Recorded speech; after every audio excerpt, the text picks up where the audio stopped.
And that was our last request for American Woman by the Guess Who.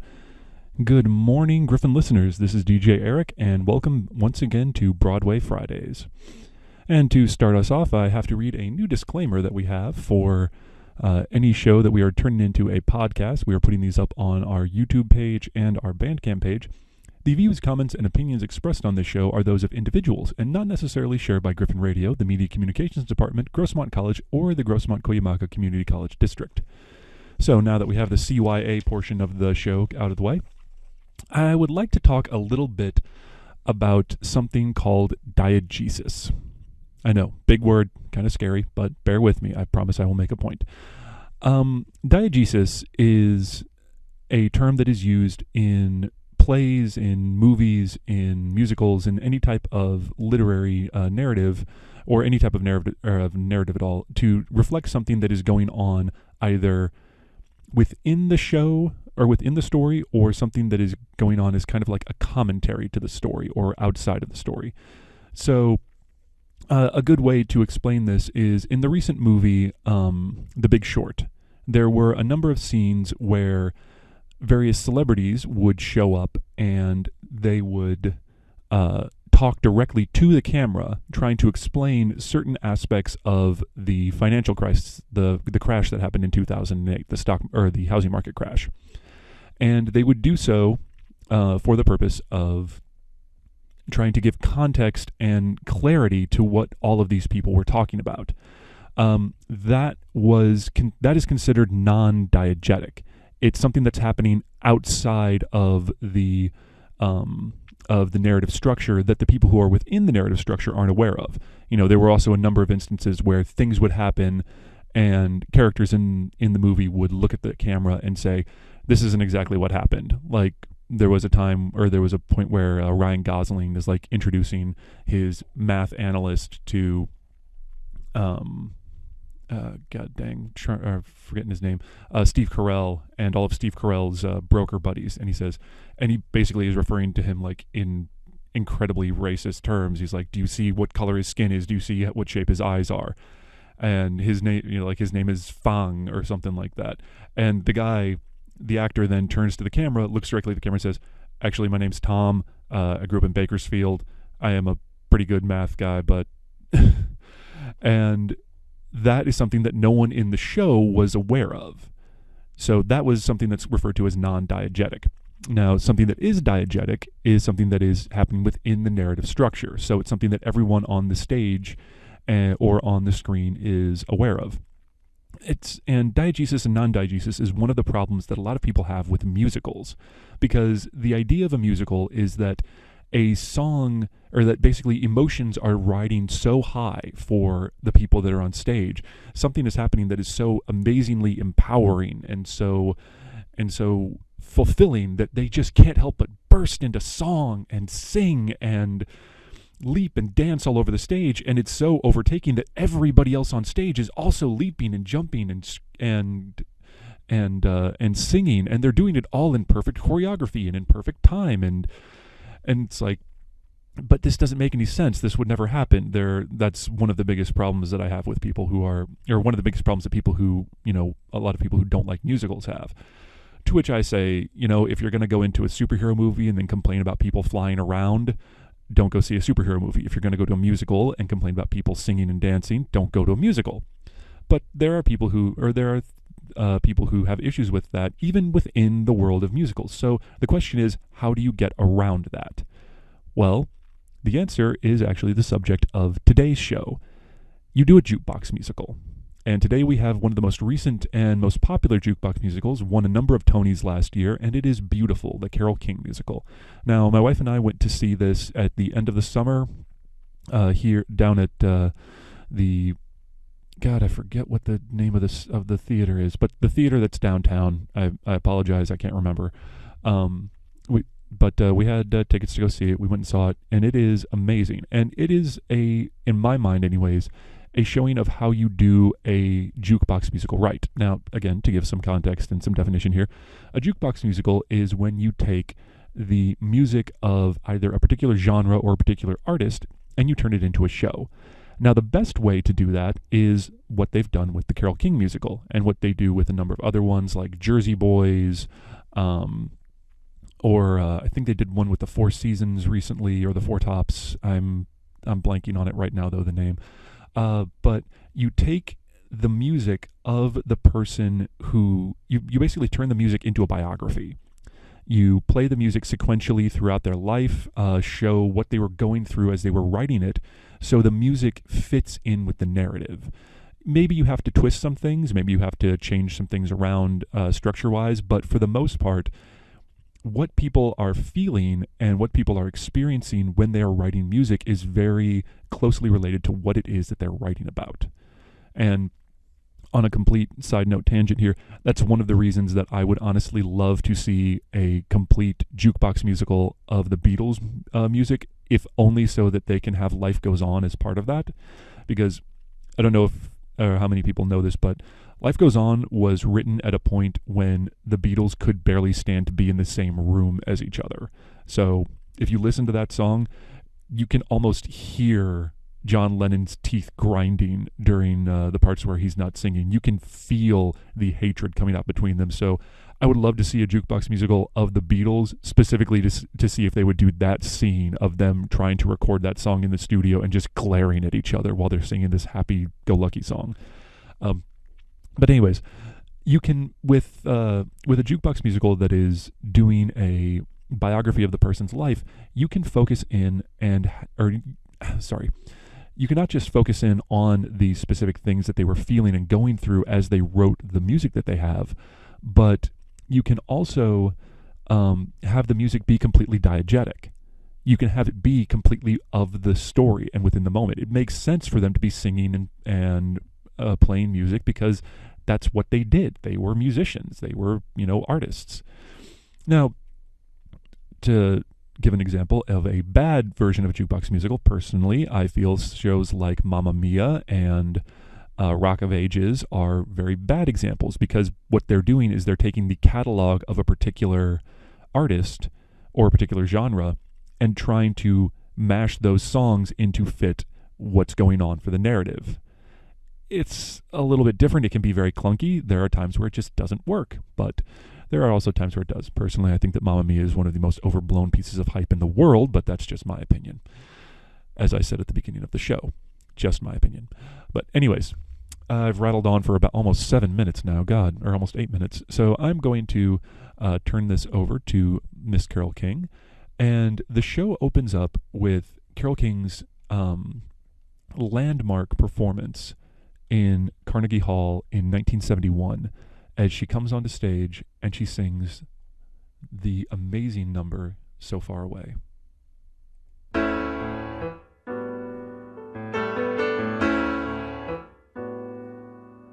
So far away, doesn't anybody stay in one place anymore?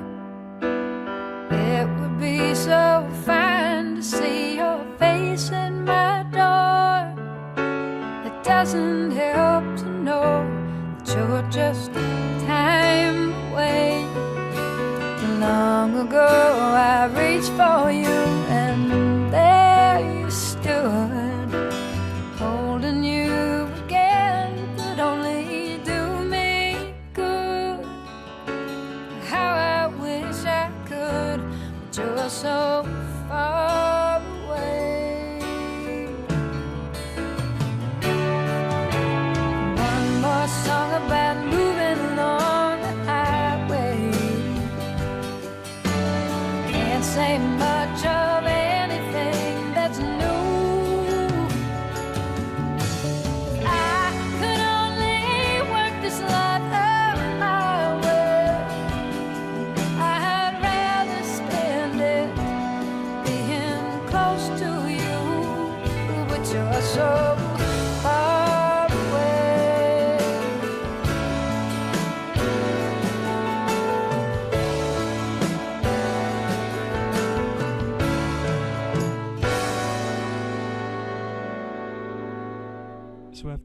So after the opening number, jumps back from Carnegie Hall in 1971 to Brooklyn in 1958, where 16-year-old Carole King goes to her mother Jeannie and tells her that she wants to go and sell music to Donnie Kirshner,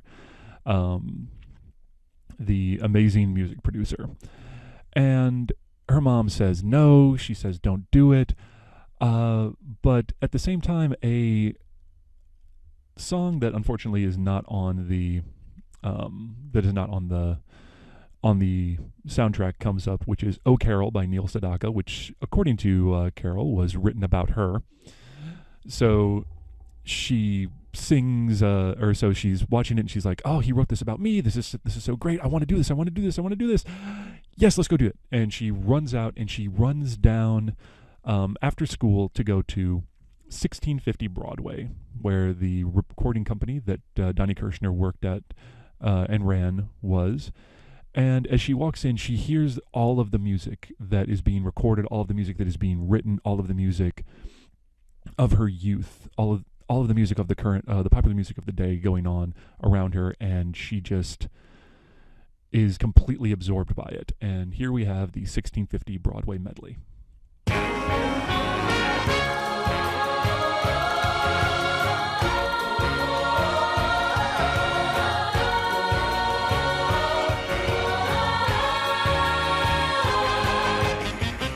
Splash, I was taking a bath long about a Saturday night. Yeah, jumped up, just relaxing in the tub, thinking everything was alright. Well, I took my troubles down to Madame Rue.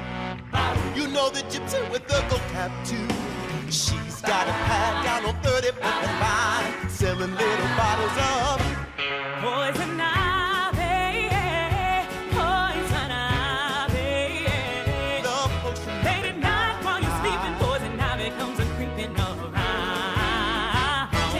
papers and the trash. There goes my baby, moving on down the line, wondering where. Stupid Cupid, stop picking on me. The beat don't make no sense, and she said, I'm gonna mix it up right here in the sink. The rhythm's good. I took a drink.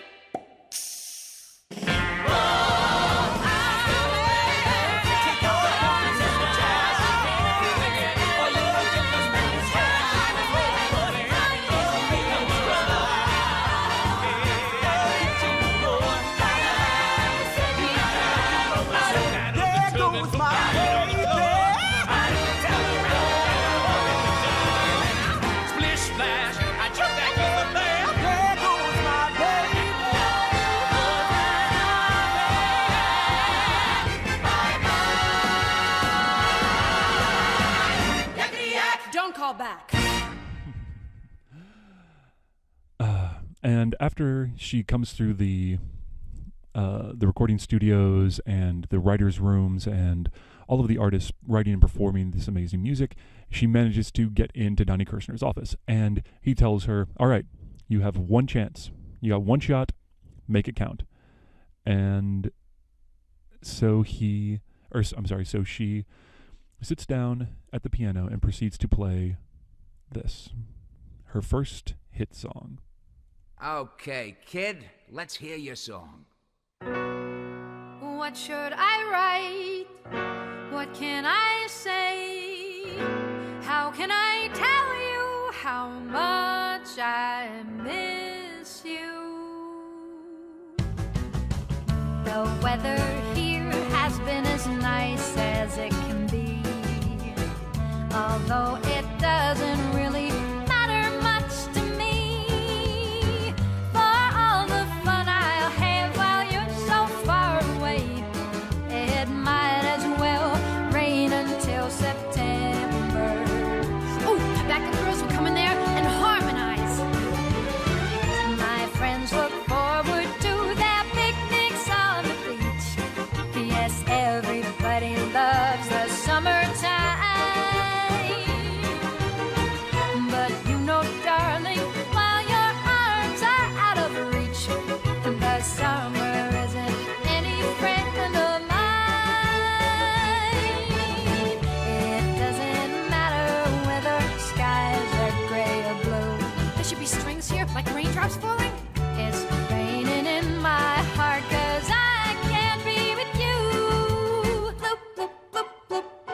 the note. I'm only living for the day you're homestay, so it might as well rain until September.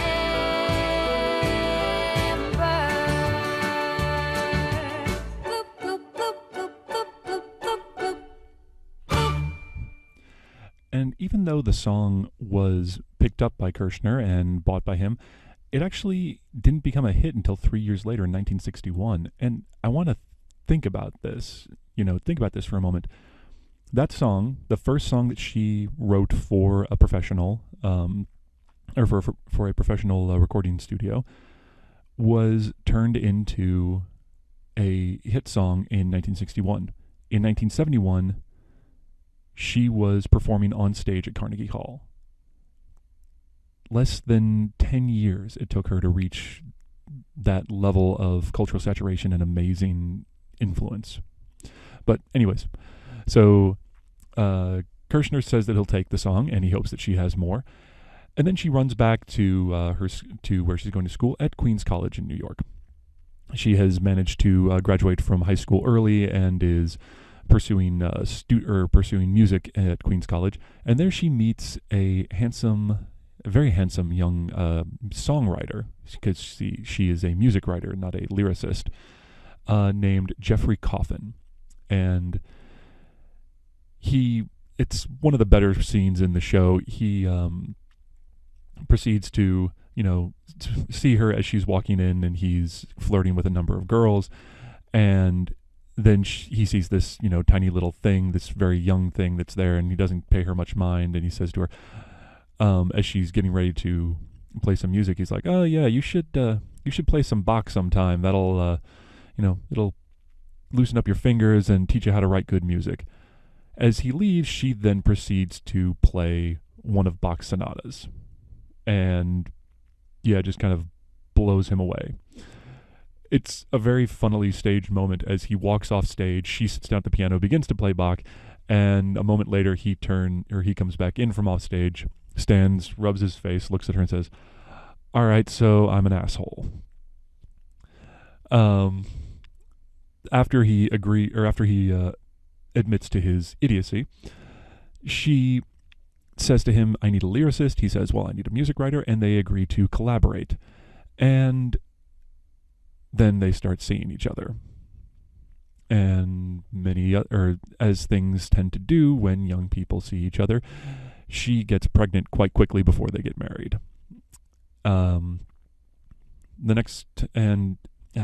She admits to him of her pregnancy as they are going into to Kirshner's to play a brand new song for him, and she's freaking out. She can't play, she can't focus because she is in fact pregnant. Coffin asks her to marry him right on the spot, and she says, yes, I will. And then they go on to play this song, which gets immediately bought. All you have to do is touch my hand to show me you understand. And something happens to me that's some kind of wonderful. Anytime my little world is blue, I just have to look at you, and everything seems to be some kind of wonderful. I know I can't express this feeling of tenderness. There's so much I want to say, but the right words just don't come my way. I just know when I'm in your embrace, this world is a happy place. And something happens to me that's some kind of wonderful. Now that's a song. And you guys can finally get your office here, because you know who I'm going to give that to? The Drifters. Wonderful, wonderful,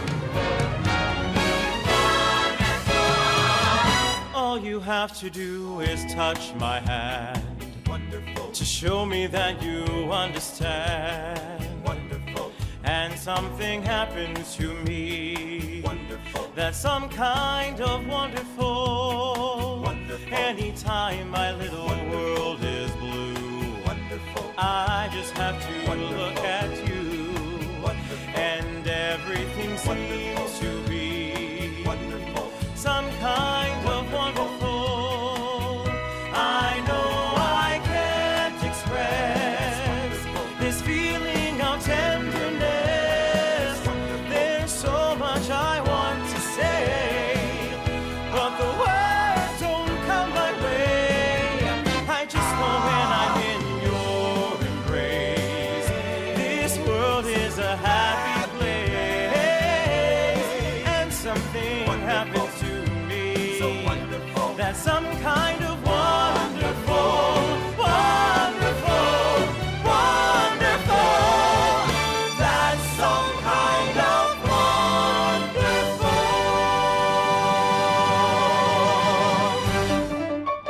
I'd like to say a thing or two about this song I sing for you. These are not the words you thought you knew. To happy days are here again. There's a reason for the switch. I'm making a creative pitch with the words I wrote without a hitch. To happy days are here again. I came to show you my style. My name is Cynthia Weil. W-E-I-L. My lyrics will be slick and smart, reminding you of Florence Part. And we'll both sing when we top the chart. Happy days are here again. Take me home. You want a sonnet? I'll get right on it. I like a good rhyme, burning a good time. My pen's on fire and I'm for hire. Johnny, let me write for you. Sorry about that. Had to head out for a moment. Anyways, after they perform some kind of wonderful for Donnie, he sends it to the Drifters. The Drifters record it, turns into a huge hit. And then Coffin and King get a office at 1650 Broadway. Dreams are coming true. And unfortunately, Coffin is having a little bit of writer's block, and Carol meets Cynthia Well, who was just performing that song that you heard, Happy Days Are Here Again, her own spin on Happy Days Are Here Again, where she was changing it around and turning it into her own little interview. Kirshner was very happy with her and decides to hire her on the spot and tells her that maybe you should work with Carol here. But then Coffin comes in, and Carol and him perform their new song, which is this. My tears are falling, 'cause you've taken her away. And though it really hurts me so, there's something that I gotta say. Take good care of my baby. Please don't ever make her blue. Just tell her that you love her. Make sure you're thinking of her in everything you say and do. Take good care of my baby. Now don't you ever make her cry. Just let your love surround her. Paint a rainbow all around her. Don't let her see a cloudy sky. Once upon a time, that little girl was mine. If I had been true, I know she'd never be with you. So take good care of my baby. Be just as kind as you can be. And if you should discover that you don't really love her, just send my baby back home to me. And after the latest King Coffin collaboration that is as amazing as everything else that they've done, at least according to, Kirshner. They, sorry, I apologize. My voice and my mind is just running away, my mind is running away from my mouth these days. I apologize for this. I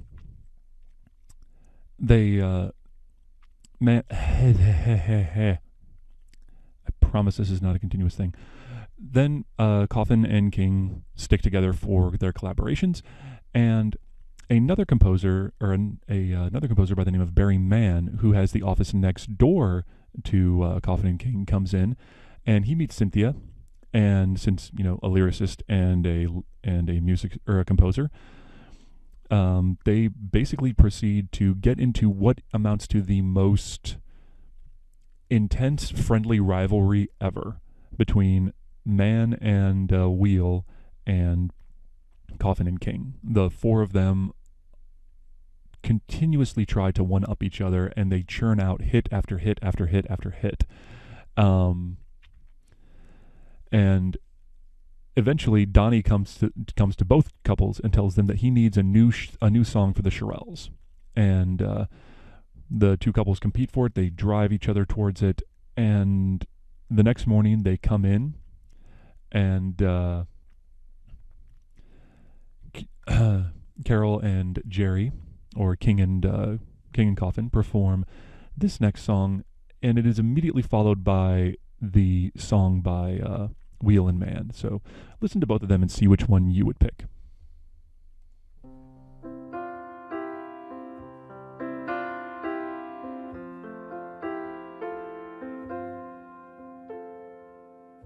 Tonight you're mine completely.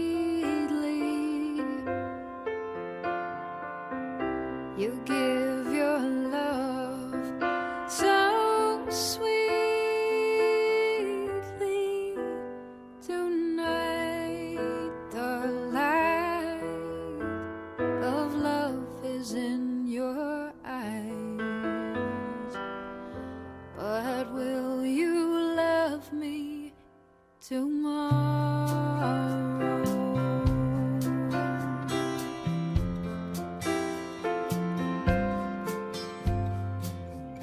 Is this a lasting treasure, or just a moment's pleasure? Can I believe the magic of your sight? Will you still love me tomorrow?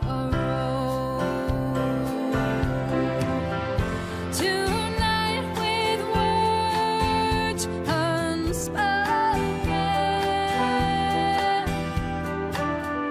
you say that I'm the only one.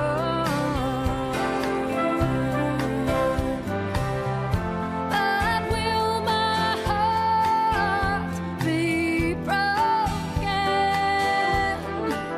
when the night meets the morning sun?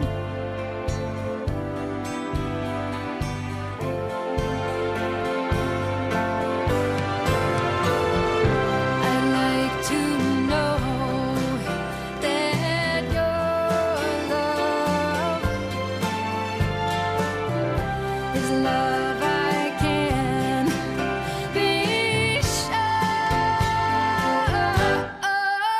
So tell me now, and I'll ask again. Will you still love me tomorrow?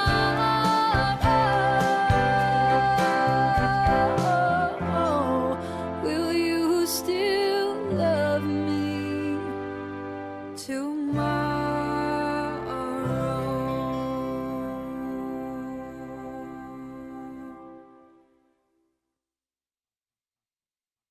I always dreamed the boy I loved would come along and he'd be tall and handsome, rich and strong. Now that boy I love has come to me.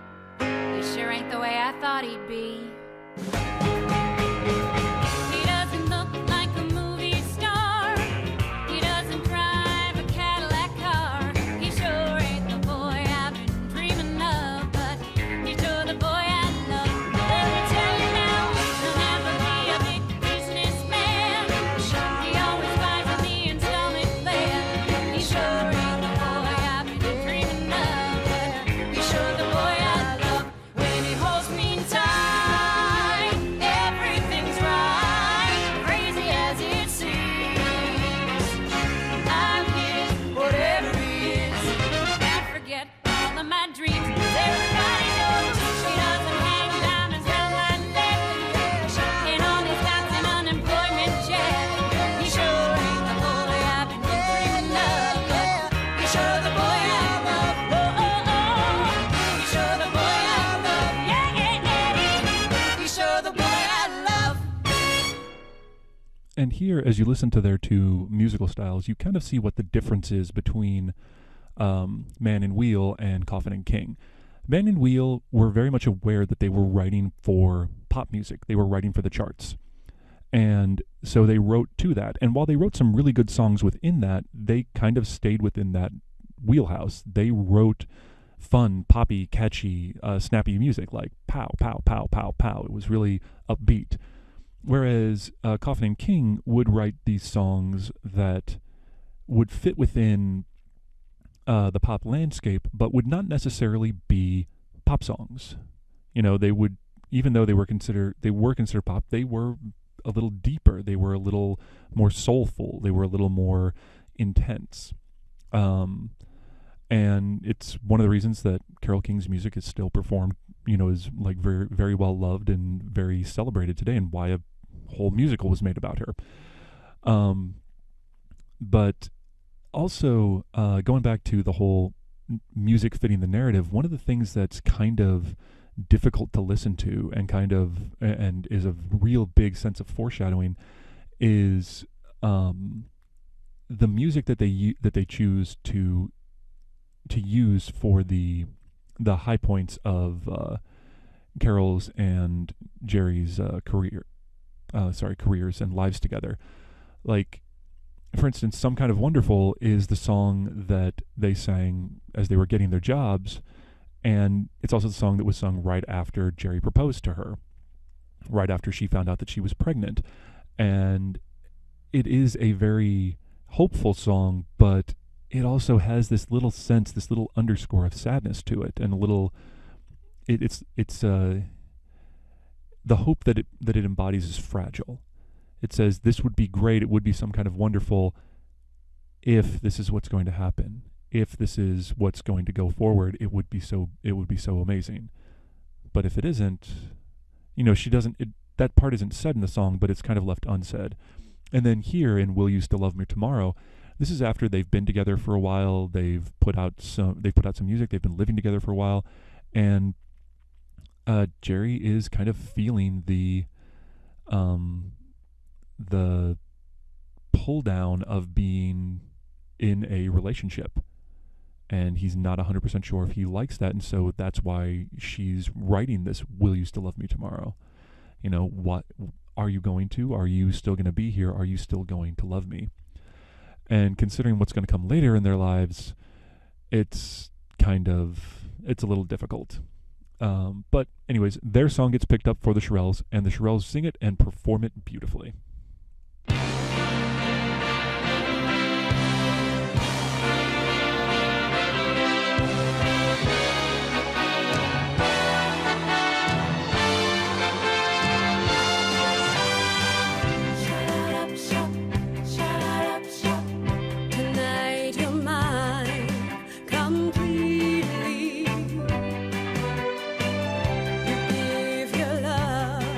So sweetly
after the song gets picked up by the Shirelles, the competition between Man and Weil and King and Coffin really picks up.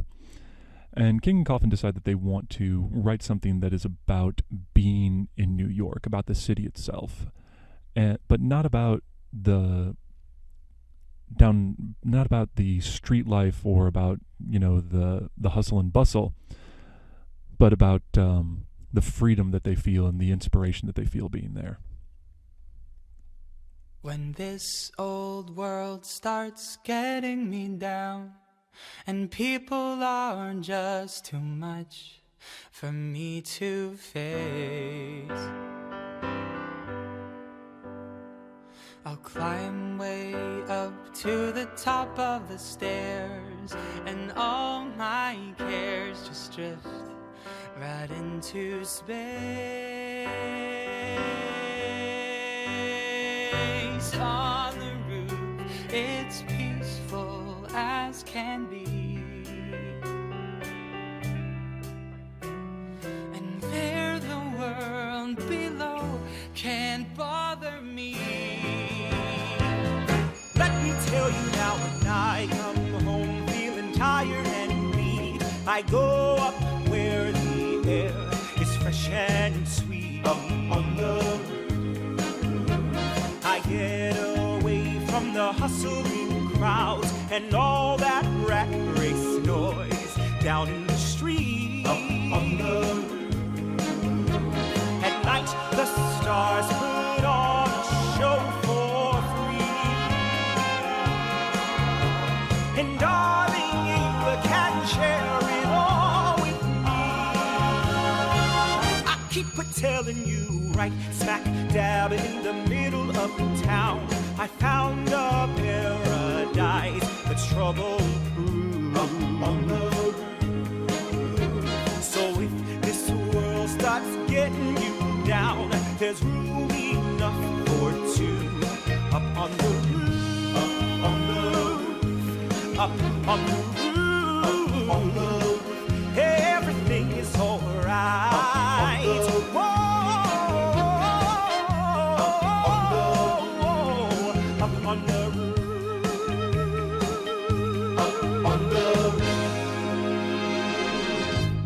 And immediately after that, Wheel and Man decide that, well, if they can write one for the or if they can write a song for the Drifters, we can write a song for the Drifters, and we'll make it about being down in the midst of New York.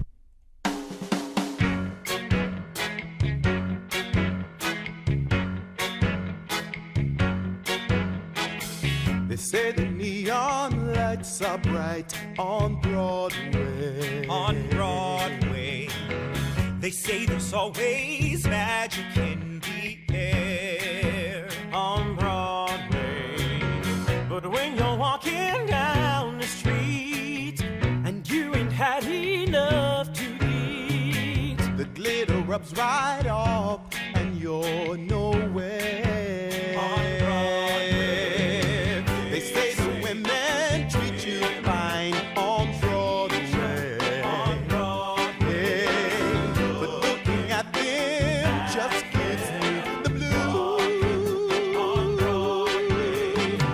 'Cause how you gonna make some time when all you got is one thin dime, and one thin dime goes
And after that, Coffin and King decide, well, we've got to do something that, gets us back on the top of the charts. We have to write another hit because, of course, in this business, you are only as good as your last work.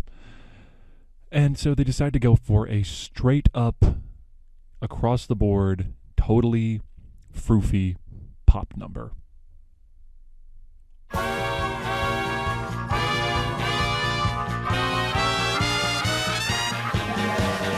Everybody's doing a brand new dance now. Come on, baby, do the locomotion. I know you get to like it if you give it a chance now. Come on, baby, do the locomotion. My little baby sister can do it with ease. It's easier than learning your ABCs. So come on, do the locomotion with me. Come on, you gotta swing your hips now. Come on, baby, jump up, jump back. When I pick, you got the knack. Now that you can do it, let's make a chain now. Come on, baby, do the locomotion. Chug a motion like a railroad train now. Come on, baby, do the locomotion. Do it nice and easy now, don't lose control. A little bit of rhythm and a lot of soul. So come on, do the locomotion with me. Everybody ready? Let's catch that train. Locomotive, I'm on. uptown. Let's go, y'all. I got it. Woo, woo. Choo choo now, y'all. Choo choo. Come on.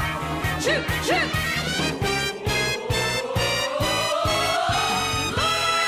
Moving a locomotion. Come on, baby, do the locomotion. Do it holding hands if you get the notion. Never been a dance, it's so easy to do. It even makes you happy when you're feeling blue. So come on, do the locomotion with me. Swing your hips now. Come on, baby. Come on, do the locomotion with me. And following up the locomotion, King and Coffin decide that they're writing another thing, and they're writing another song, and this is one of those songs that again falls into the narrative of the story quite a bit, because right before they write this song, in the show, King, Coffin, Wheel, and Man go on a vacation. They go up to the mountains and get away from everyone to just enjoy themselves and relax for a little bit. And Coffin tries to get everybody to play a round of strip poker. And Carol is not comfortable with this. Now, keep in mind, this is coming in on the mid-'60s here at this point. So, midst of the sexual revolution, midst of, or at least the starting of free love as an ideology. And it's something that makes Carol very uncomfortable. It's not the type of person that she is. It's not the type of life that she wants to lead, even though she's been around all of these swinging musicians for the better part of her, adult life. Well, the entirety of her adult life. She still sees herself as a family woman. And so when Jerry tries to do this, she shuts it down. She's uncomfortable. She walks away. And that creates quite a bit of tension between them. And based off of that, they write this next song, and it's not gone into in the show, but they actually write it with the rather famous record producer Phil Spector. And this song is considered to be an example of Spector's wall of sound producing style, where he was just trying to bathe the listener in as much music and as much energy as possible when they were listening. And this song and this album are considered by a number of writers to be the best pop song on the best pop album ever written. And this, quite honestly, is my personal favorite off of this album. It is my personal favorite song. It is a song that pretty much anybody living in San Diego knows quite a bit about, or at least has heard quite a bit, because it is associated with a movie that is incredibly popular around here. Well, I'm sorry, not necessarily popular, but very iconic of this area. And the guys that they got to perform this song when we saw it live on stage were amazing. And I'm just going to shut up now and let you listen.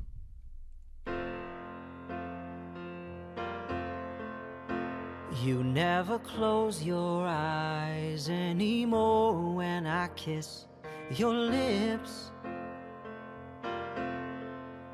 And there's no tenderness like before in your fingertips.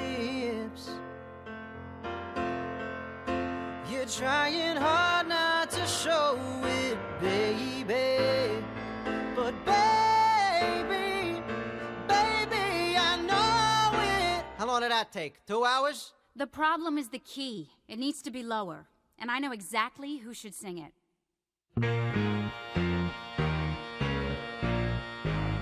Never close your eyes anymore when I kiss your lips. And there's no tenderness like before in your fingertips. You're trying hard not to show it, but baby, I know it. You lost that love feeling. Oh, that love feeling. You lost that love feeling. Now it's gone, gone. Whoa, whoa, whoa.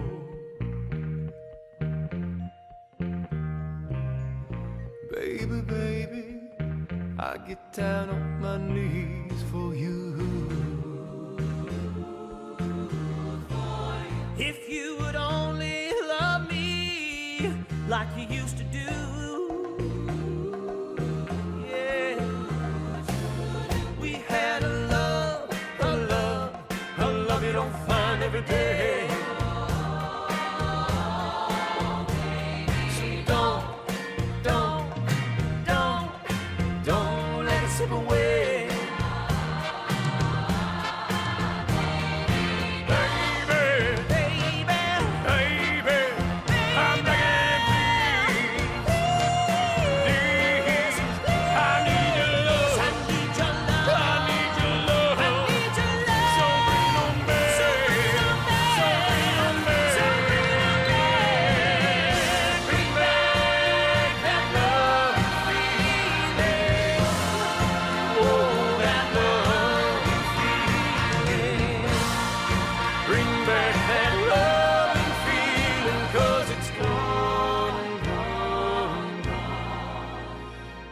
I can't go on.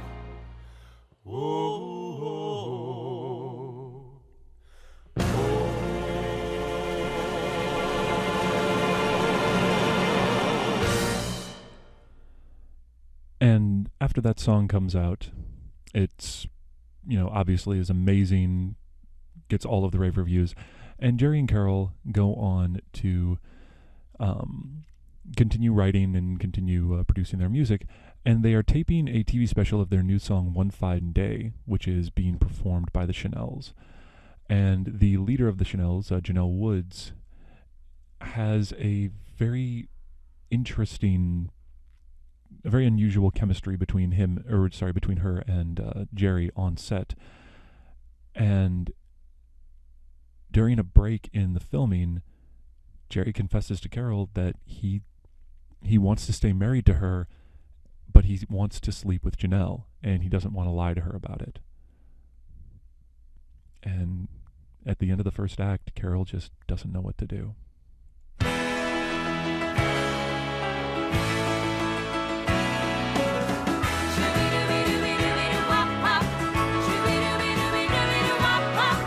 One fine day, you'll look at me, and you will know I was meant to be. One fine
settle down. Oh, one fine day we'll meet once more, and then you'll wipe the love you threw away before.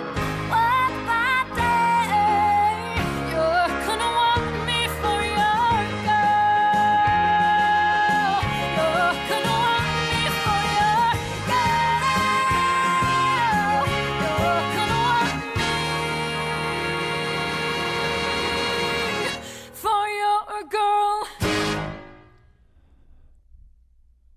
Once again, a song that fits in with the narrative. And can you imagine her looking back at the two of them writing that song and thinking to herself she didn't realize that it was going to mean her husband was going to want her, that her husband was going to want her for his girl. It's like, you already want me, don't you? But anyways, that's the end of Act 1. Act 2 opens up with Carol. It's a little while later. Carol's in the recording studio, putting the last touches on this song, while Jerry is off with Janelle, but is telling Carol that he'll meet her later. Chains, my baby's got me locked up in chains, and they ain't the kind that you can see. Whoa, these chains of love got a hold on me, yeah. Chains, well, I can't break away from these chains. I can't run around, 'cause I'm not free. Whoa, these chains of love won't let me be, yeah. Now believe me when I tell you, I think you're fine. I think you're fine. I'd like to love you, but darling, I'm in prison by these chains. My baby's got me locked up in chains, and they ain't the kind that you can see. Whoa, these chains of love got a hold on me, yeah. Whoa, these chains of love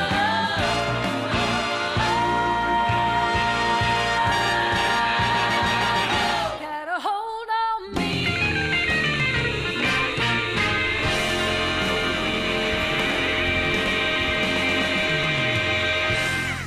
Considering that I just talked about it, I'm not going to go on again about how that particular bit of music fits in so seamlessly with the narrative. Not sure if that was something that was being written and recorded exactly when this was happening in their lives, but it fits, and it doesn't take a lot of changing things around to make it so that this very apt song is being sung while Carol definitely feels like she is wrapped up in chains. Something that I had forgotten to go over during the weekend or the vacation that the two couples took during the last act, where Jerry almost got naked with with all of their friends. Barry proposed to Cynthia. Yep, Barry Mann proposed to Cynthia Weil, and unfortunately Cynthia did not take it. She basically freaked out, said, "No, I don't want to ruin this good thing that we've got going," which obviously ruined the good thing that they had going. But now Cynthia and Carol are very... Carol has finally told Cynthia about the situation that's going on with her and Jerry, and Cynthia's commiserating with her and asking her why it is that she's going through with it. Why is she putting up with this? And Carol's response is just that she loves him. And then Carol says, basically says to her, "Don't you love Barry?" And Cynthia's like, "Well, yes, I do, but..." And right about then, Barry is coming in, or Barry comes into the office that they're sitting in, and he and Cynthia talk for a little bit and decide, as you always do in a musical, to make up with song, in this case with writing a new song.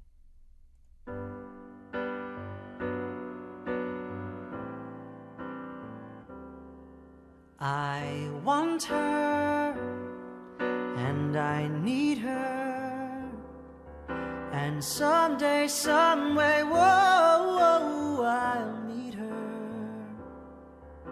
She'll be kinda shy and real good looking too, and I'll be certain she's my girl by the things she'll like to do. Like walking in the rain and wishing on the stars up above and being so in love. Whoa. Move in with me. At least move in with me. It isn't done. It's like something out of a Balzac novel. Then marry me. Okay, I'll move in with you. Maybe that'll hold you. Not for long. When he's near me, I'll kiss him. When he leaves me, whoa, I'll miss him. Though sometimes we'll fight, I won't really care. I know it's gonna be alright, 'cause we got so much we share.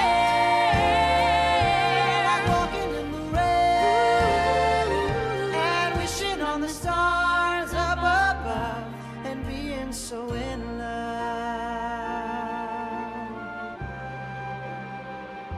Like walking in the rain, and wishing on the stars. And wishing on the stars and being so in love.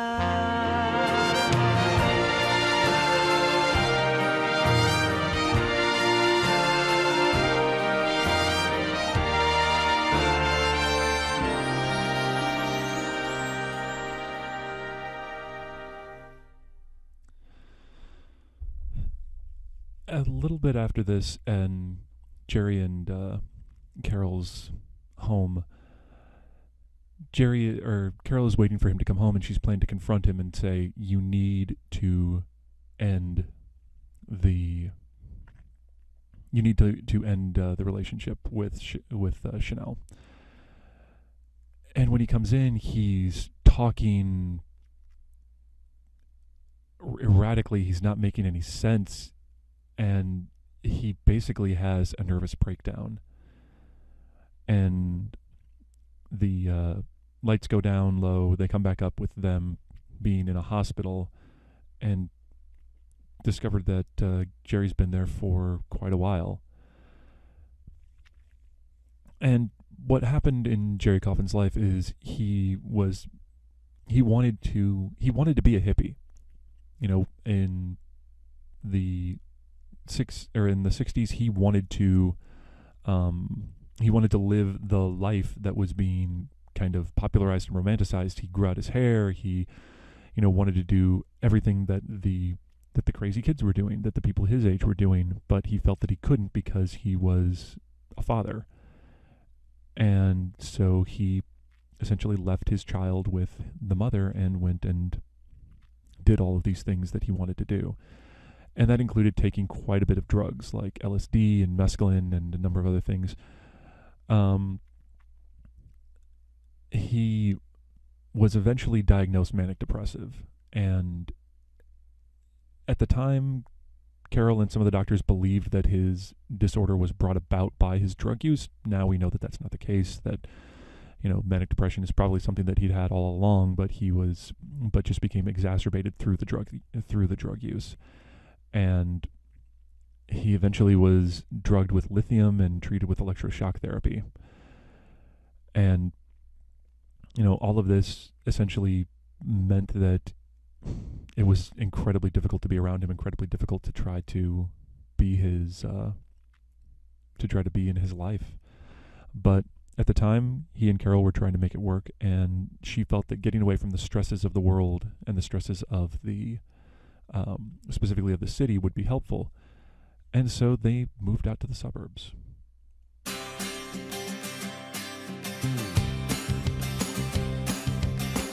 The local rock group down the street is trying hard to learn their song. They serenade the weekend squire who just came out to mow the lawn. Another Pleasant Valley Sunday.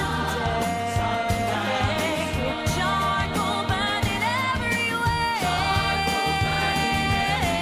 Rows of houses that are all the same, and no one seems to care.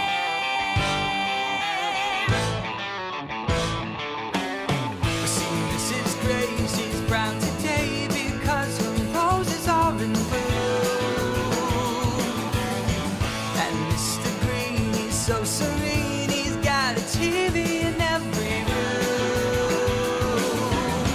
Another Pleasant Valley Sunday here in Scottish Timberland.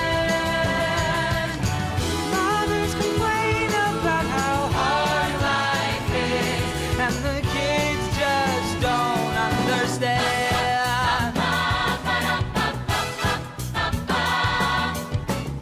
Creature comfort goals, they only numb my soul and make it hard for me to see. Oh, my thoughts all seem astray to places far away. I need a change of scenery.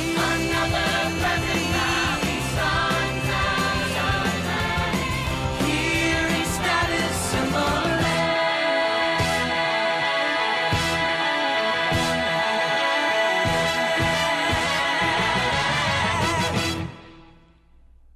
I find it kind of hilarious that the song that they wrote when they moved out to the suburbs, or the song that's being played here as to represent their move to the suburbs, is a song that they wrote for the Monkees, which is one of the Monkees' most successful singles. It's, I don't know, it's just kind of funny. At least it is to me. If you don't like it, well. But they are playing this song for Kirshner and for Man and Wheel when they've come out to all see the new house, and Barry Mann just not realizing when he's sticking his foot in it and hitting something right on the nose, decides to play the new song that they have written with Phil Spector. And just considering that Coffin is he's feeling stifled out in the suburbs, and he even talks right before they play the song about how he's feeling trapped and he's feeling enclosed. Then Barry decides to play this song, and it's like, I remember sitting in the theater looking at this, like thinking to myself, Barry, what is wrong with you, man?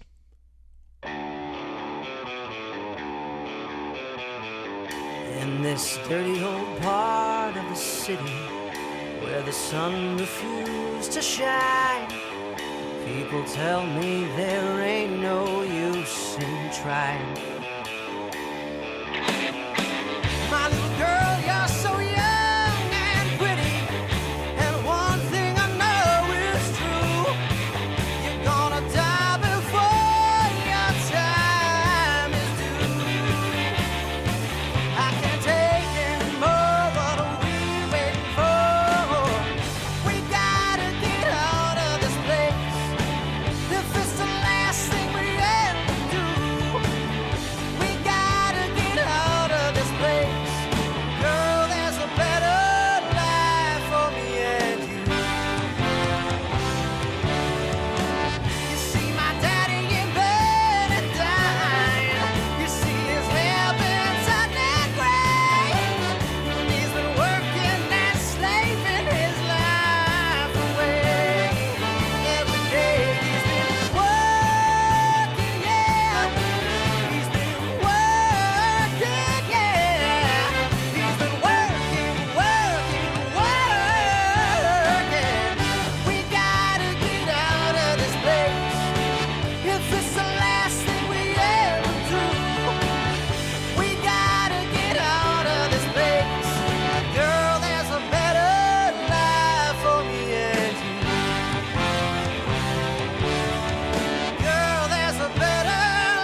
Yeah, when a guy just tells you that he's feeling stifled by an environment, probably the hit song that you've just written called "We Gotta Get Out of This Place" is not the best thing to play to put him in a good state of mind. Dang it, Barry. But right after that, sorry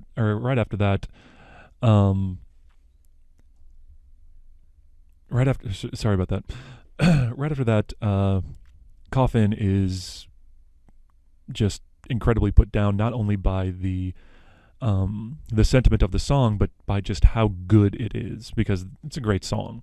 And he's like, I wish I could write something like that. So he just goes out to the city where he says he's gonna hang out with in bars or go to a music club and try to see what's going on. And after he leaves, Barry and Cynthia let it slip that they've seen him with another woman named Marilyn Wald. So Carolyn goes into the city and she finds Marilyn's apartment, and Jerry is there. She knocks on the door, Marilyn answers, and she says, I want to see Jerry. And Jerry comes out. Well, actually, she says, I want to see Jerry. Marilyn says, Jerry, there is no Jerry here. And then Jerry asks if that's the Chinese delivery guy. So that is being the final straw. Carol ends the marriage, and she starts looking for stuff to do on her own. Barry and Cynthia invite her out to a bar that one of the guitarists who's been the studio musicians who's been playing for them plays at, called The Bitter End. And while they're out there, they hear this great song, and then also hear Carol sing the first thing that she's written lyrics to in a number of years. He gets up each morning and he goes downtown, where everyone's his boss and he's lost in an angry land. He's a little man, but then he comes uptown, he deep into my tenement, uptown where folks don't have to pay much rent. And when he's there with me, he can see that he's everything. And he's tall, he don't crawl, he's a king. Downtown he's just one of a million guys. He don't get no breaks and he takes all they've got to give. 'Cause he's gotta live. But then he comes uptown where he can hold his head up high. Uptown he knows that I'll be standing by. And when I take his hand, there's no man that can put him down. The world is sweet, it's at his feet when he's uptown. The world is sweet, it's at his feet when he's uptown.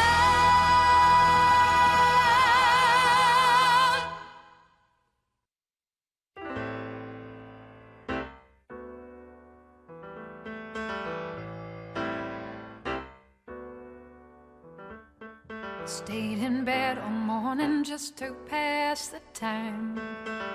There's something wrong here, there can be no denying. One of us is changing, or maybe we just stopped trying. And it's too late, baby, now it's too late. Though we really did try to make it. Something inside is died, and I can't hide it, I just can't fake it. Oh, no,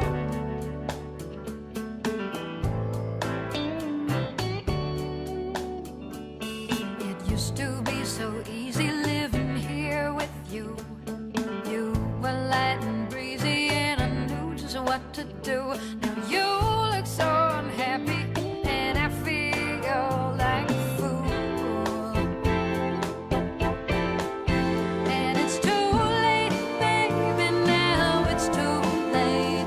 But we really did try to make it. Something inside has died, and I can't hide it, I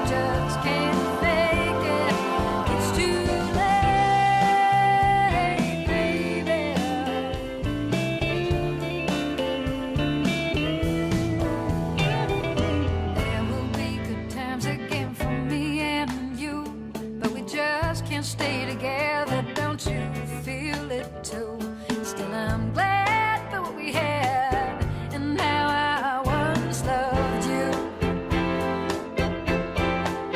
But it's too late, baby, now it's too late. Though we really did try to make it. Something inside has died and I can't hide it. I just can't fake it. It's too late, baby. It's too late. Oh, now, darling, it's too late, baby. It's too late.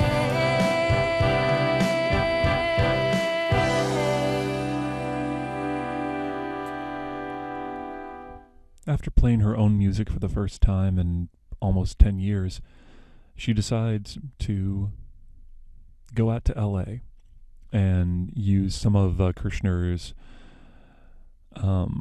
contacts and basically get herself a fairly decent recording deal. And so she meets up with Kirshner, with Kirshner and Man and Wheel at 1650, and she says goodbye to them. And as saying goodbye, she leaves them with a parting gift.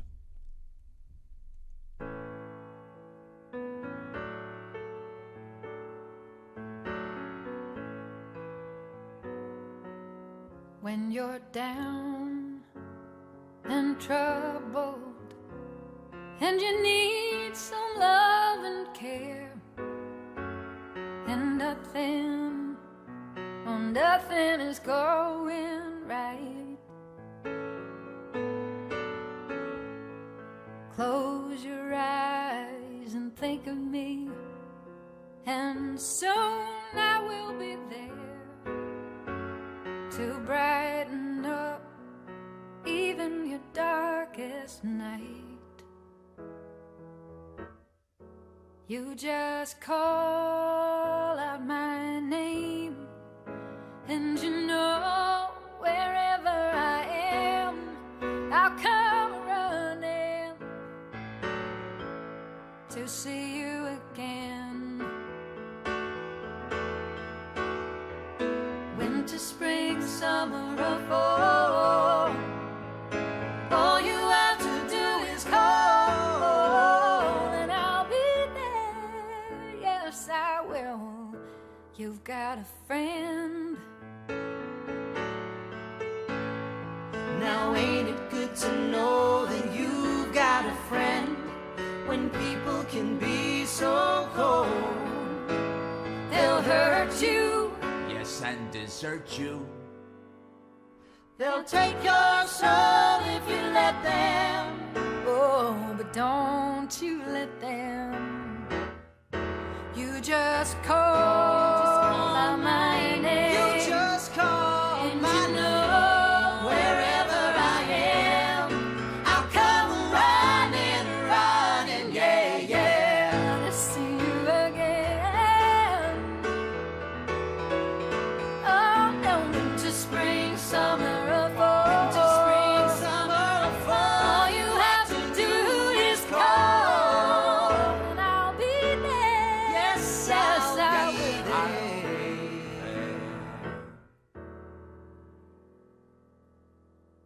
You've got a friend.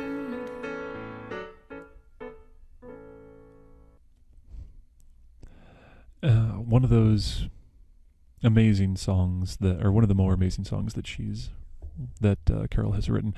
Although I do have to say that I appreciate in the soundtrack version, they did not show just how bad of a singer Donnie Kirshner's actor was. Throughout the show, he's the only guy who doesn't actually sing, and then on stage in this for this song, when he tries to sing, he's got all three of the most amazing three of the most amazing composers and lyricists of the 60s just staring at him like, what in the world is coming out of your mouth? You couldn't carry a tune in a bucket, sir. What the heck is wrong with you? You can recognize this, but you can't sing it? But anyways, Carol heads out to LA, and she records her amazing 1971 album, Tapestry. And the session to record it is going very well until she gets to the last song. And the last song is the last song that she wrote with Jerry. And she doesn't know how it's going to make her feel. She doesn't know how she's going to be able to sing it, because she wrote it when she was feeling all of the things that she was feeling towards him. She wrote it when she was feeling in love with him.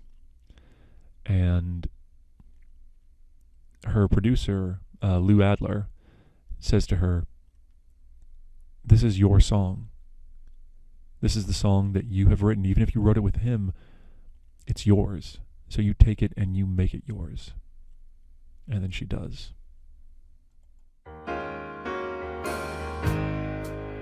Looking out on the morning rain, I used to feel uninspired. And when I knew I'd have to face another day, Lord, it made me feel so tired. Before the day I met you, life was so unkind, but your love was the key to my peace of mind. 'Cause you make me feel, you make me feel, you make me feel like a natural woman. Oh, baby, what you done to me, what you done to me. You make me feel so good inside, and I just wanna be close to you. Make me feel so alive. You make me feel, you make me feel, you make me feel like a natural woman. You make me feel,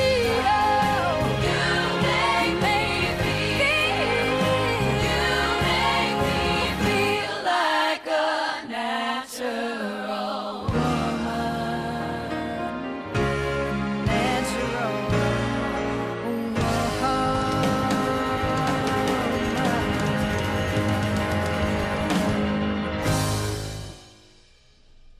And even though the song was originally written for Aretha Franklin, Carol made it her own there.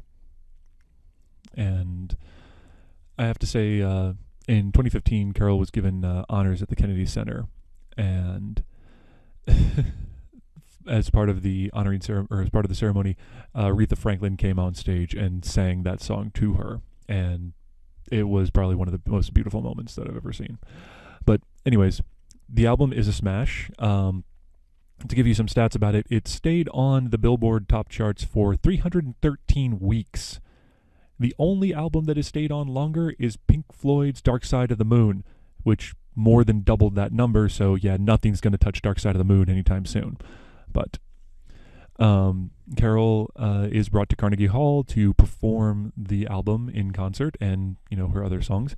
And Cynthia and Barry are there telling her how amazing she is and how amazing it is that she's doing that, or that she's doing this. And then she tells them that she'll play some of their songs, and Barry says, "Oh, you don't need to do that." And as they're walking away, Cynthia says, "If she does, we'll get some residuals." And Barry's like, "Be sure to play this one." And as they leave, Carol is continuing to get ready, and then there is a knock on the door. And there's Jerry. And it's the first time that she's seen him since they split before she moved out to LA. And he's brought her a little good luck present, but he also has brought her an apology. He tells her that he's sorry for all the ways that he hurt her, and that he's so incredibly proud of her. And Carol accepts his apology. and she forgives him, and she heads out on stage. She sits down at a piano, and then she plays the song that the song that she is most well known for, and the song that the show has been named after. You got to get up every morning with a smile on your face and show the world of the love in your heart. And people are gonna treat you better. You're gonna find, yes you will, that you're beautiful as you feel.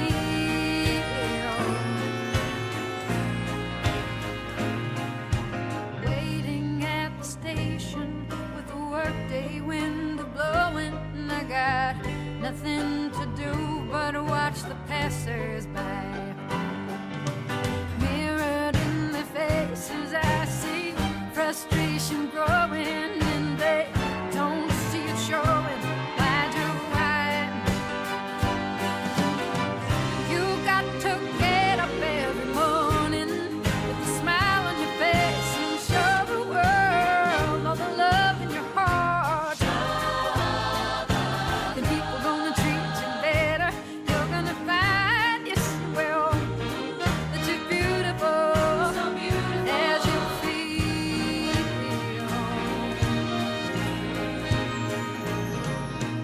I have often asked myself the reason for the sadness in the world, where tears are just a lullaby. If there's any answer, maybe love can end the madness, maybe not, oh, but we can only try. You got to get up every morning with a smile on your face and show the world all the love in your heart. Oh, the people gonna treat you better. You're gonna find, yes you will, that you're beautiful, so beautiful. You're beautiful, so beautiful, so beautiful, so beautiful as you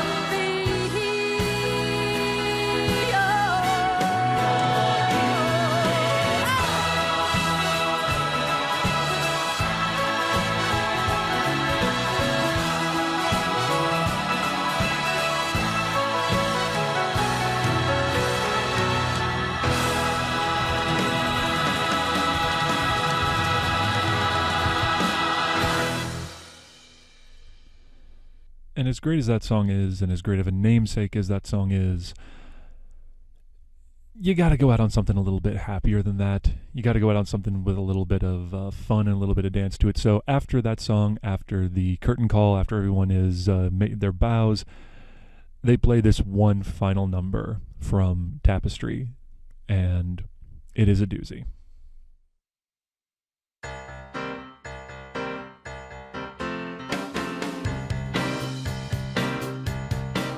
I feel the earth move under my feet. I feel the sky tumbling down. I feel my heart start to tremble whenever you're around. Oh, baby, when I see your face,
And with the earth coming tumbling down, it has come to the end of another Broadway Friday. I hope that you all enjoyed that. My at least one listener, I know that I have, but anybody else who's out there listening on the internet, I really hope that you've been enjoying it, that my ramblings and my pauses have not been too irritating for you. And also, would like you to know that if you would like to support this show and other shows being made by talented students here at Griffin Radio, we are always looking for underwriters for the radio station.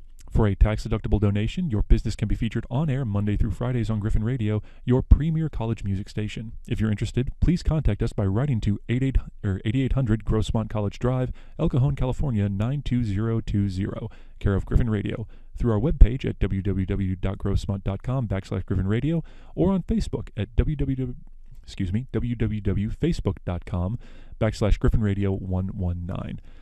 All right, and that is the end of another broadcast week for me. I am heading out. I've actually got a dental appointment in about a half an hour that I hope to be able to get to. And we're going to be leaving you with Bruce Springsteen and Glory Days.